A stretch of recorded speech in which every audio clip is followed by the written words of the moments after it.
घेरे में इंदौर का हवाला कांड। 1 करोड़ 30 लाख का हवाला कांड में पुलिस की भूमिका पर उठे सवाल। वरिष्ठ अधिकारियों को पूरे मामले की जांच करना चाहिए। जो धाराएं लगाई वो अपराध ही नहीं हुआ और जिसमें जेल भेजा वो धारा ही अलग। पार्सल को खोलने से लेकर गिनती तक के सीसीटीवी फुटेज देखना चाहिए वरिष्ठ अधिकारियों को। राजेंद्र नगर पुलिस द्वारा पकड़े गए हवाला के 1 करोड़ 30 लाख रुपए के मामले में पुलिस की भूमिका अब संदेह के घेरे में दिखाई देने लगी है। पुलिस ने कार्रवाई कर जो धारा 129, 135, 170 लगाई है, प्रेस नोट अनुसार वो तो कुछ और ही कहती है। धारा 135 कैद करने और उस पर हमला करने की धारा है, जबकि 129 शांति भंग करने पर बांड भरने की धारा, वहीं 170 संज्ञेय अपराध है, जबकि अपराध कुछ और ही हुआ है। पुलिस ने मामले के करीब 20 घंटे बाद प्रेस नोट जारी कर धारा आरोपी को धारा 129, 135, 170 में जेल भेजने की बात कही, जबकि मामले को लेकर पुलिस के ही अधिकारियों के बयान अलग अलग है। आरोपित नवनीत वर्मा को तो पुलिस ने धारा 151 में जेल भेजा है, जिसका कहीं जिक्र ही नहीं है और इसका हवाला के पैसे से कोई लेना देना नहीं है। सूत्रों की माने तो उसे वहां से भी जमानत मिल गई। मामला हवाले से जुड़ा था, जबकि जिस धारा में जेल भेज और जो धाराएं लगाई वो अलग अलग हैं। पूरे मामले में पुलिस के वरिष्ठ अधिकारियों को बारीकी से जांच करनी चाहिए। वहीं जो पार्सल जब्त हुआ है उसे कब खोला गया, कहां खोला गया, वही राजरत्न ट्रैवल्स के सीसीटीवी फुटेज भी जांच के घेरे में वरिष्ठ अधिकारियों को संज्ञान लेना है। इसमें बड़ा खुलासा हो सकता है। बहरहाल एडिशनल डीसीपी आलोक शर्मा ने बताया कि 106 बीएनएसएस की धारा में मामला दर्ज कर आरोपी नवनीत वर्मा को हिरासत में लेकर पूछताछ शुरू की है। कल देर रात में राजरत्न ट्रैवल्स, जो कि चौथराम थाना राजेंद्र नगर का क्षेत्र है, वहाँ पर राजरत्न ट्रैवल्स के एक स्टाफ के द्वारा पुलिस को ये सूचना मिली कि राजरत्न ट्रैवल्स से बम्बई से बोरीवली के लिए एक पैकेट जा रहा था, उसमें अवैध रूप से जो धनराशि है वो भेजी जा रही है।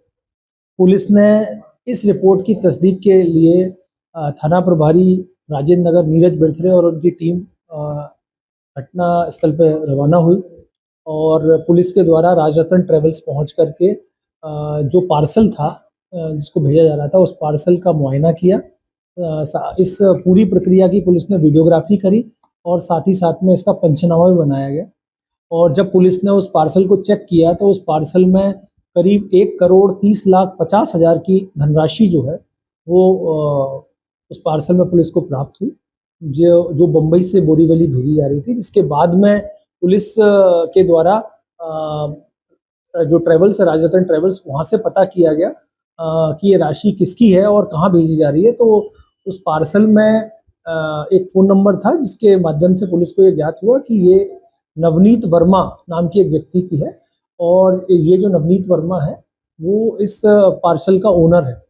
इसके बाद पुलिस के द्वारा तत्काल इसमें जो संदेही है नवनीत वर्मा, उसको राउंड अप किया गया और उससे सघनता से पूछताछ करी गई। नवनीत वर्मा के द्वारा ये बताया गया कि ये पार्सल जो है वो उसी के द्वारा बोरीवली भेजा जा रहा था और उसका एक रिश्तेदार जो है जिनका नाम कपिल छलानी करके है, उनके पास ये पार्सल जाना था।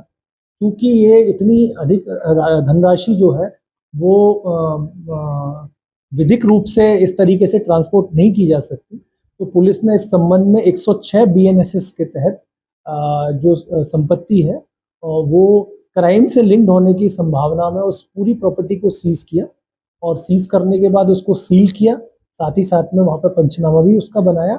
और इसके अलावा पुलिस ने इस संबंध में कंसर्न इनकम टैक्स डिपार्टमेंट और जो भी अदर डिपार्टमेंट्स हैं जो इस तरह का जो लीगल ट्रांसपोर्टेशन ऑफ मनी को डील करते हैं, सभी से हमने कोऑर्डिनेट किया है और सभी विभाग इसमें जो भी वैधानिक कार्यवाही है वो कार्यवाही कर रहे हैं।